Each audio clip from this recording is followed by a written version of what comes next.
For my paper, I discussed the influence of British Canadian norms on Native Canadian lacrosse. Specifically, did lacrosse change / evolve or modernize when one set of norms was replaced by another set of norms? And was the catalyst for this change the exchange of money? I believe to answer this question, I mean, it's based on several factors. I talked about the marginalization of the natives. That was kind of just the way of the day back then, was to impose your right of might.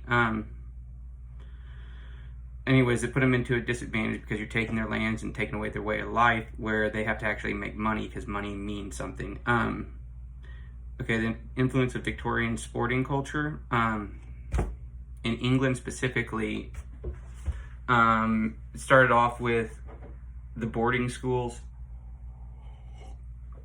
of the elite, where they were the first to see the actual benefit of using sport as a means of control.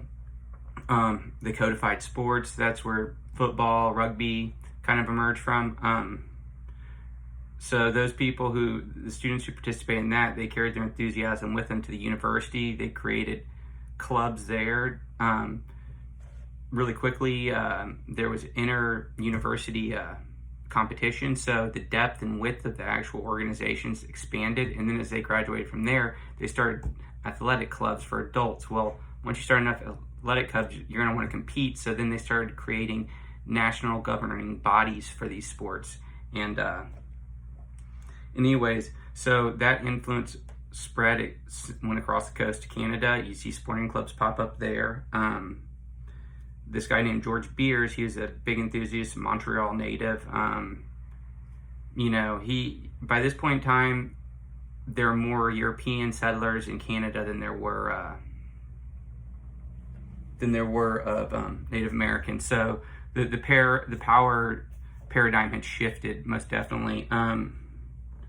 Anyways, the rise of nationalism played its role because, so basically George Beers started a lacrosse club in 1856 in Montreal. It was the first white or non-native lacrosse club. By 1860, he had already started codifying the game because he didn't like the disorder. The norms for Native American lacrosse were non-existent. Like, it was agreed upon that day.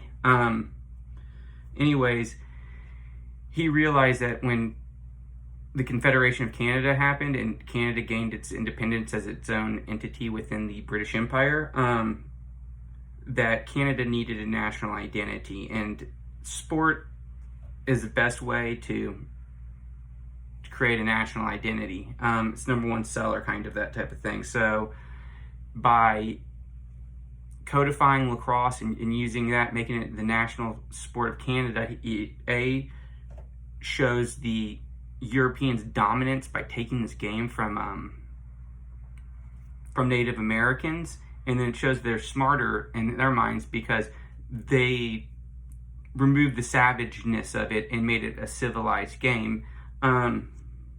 Anyways, all that really occurred because in 1834, an exhibition game was put on at a horse track in Montreal in between races to amuse fans, maybe increase sales, but the Native Canadians were paid to play, and in that exchange, the whole entire thing shifted because they were no longer playing it for all the reasons they had played it previously before their contact with the white Europeans.